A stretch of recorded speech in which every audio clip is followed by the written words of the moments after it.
ఆంధ్ర అన్నలము, తెలంగాణ తమ్ములము విడిపోయిన తర్వాత 3 పర్యాయాలు శాసనసభకు, పార్లమెంటు సభకు ఎలక్షన్ జరిగాయి. ఇంతవరకు కమ్యూనిస్టులు కానీ, కాంగ్రెస్ నాయకులు కానీ అప్డేట్ అవ్వలేకపోయారు. ఈ కాలంలో అప్డేట్ అవ్వలేకపోతున్నారు. నేను కమ్యూనిస్టులకి, తెలంగాణలో ఉన్న కమ్యూనిస్టులకు కానీ, తెలంగాణలో ఉన్న కాంగ్రెస్ నాయకులకు కానీ, కాంగ్రెస్ పార్టీ నాయకులకి, అలాగే ఆంధ్రలో ఉండే కమ్యూనిస్టు పార్టీ నాయకులకి, కమ్యూనిస్టుకి, కాంగ్రెస్ పార్టీ నాయకులకి, కాంగ్రెస్ పార్టీకి నేను వ్యూహకర్తగా ఒక సూచన, ఒక క్లూ ఇస్తున్నాను. మీరు రాబోయే ఎలక్షన్లో ఇప్పటి నుంచి కమ్యూనిస్టులు, కాంగ్రెస్ కలిసి పోటీ చేశాయి కదా. మీరు 175 నియోజకవర్గాల్లో ఒక 5 నియోజకవర్గాల్ని మీ మనసులో అనుకోండి.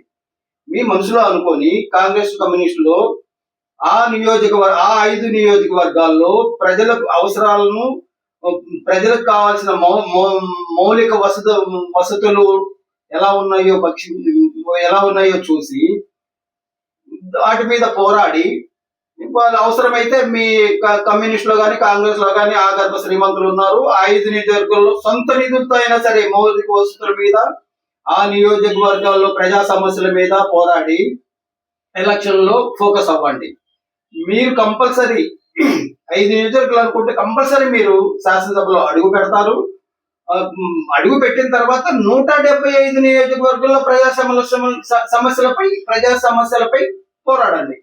ముందు వ్యూహ రచన చేసుకోండి. వ్యూహ రచన చేసుకోకుండా మీరు ప్రజల్లో చులకనైపోతున్నారు.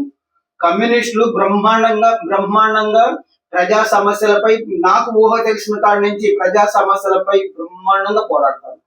కానీ వీళ్ళ సమస్యలనే ప్రతిపక్షం ఉంటే ప్రతిపక్షం లాభం పొందుతుంది, అధికార పక్షం అయితే అధికారంలో లాభం పొందుతుంది. కానీ కమ్యూనిస్టులకి ఏంటి లాభం? కాబట్టి మీరు ఈ సూచనని రాజకీయ ఎన్నికల వ్యూహకర్తగా మాత్రమే నేను క్లూ ఇస్తున్నాను. బాగా ఆలోచించండి మేధావులందరూ. శాసనసభలో ఈసారి ఎలక్షన్ లో కమ్యూనిస్టులు, కాంగ్రెస్లు అడుగు పెట్టాలని క్లూ ఇస్తున్నాను. తాత సుబ్రహ్మణ్యం, మై పేపర్ అధినేత, ఎన్నికల వ్యూహకర్త. మిగతా విషయాలు రేపు మాట్లాడుకుందాం.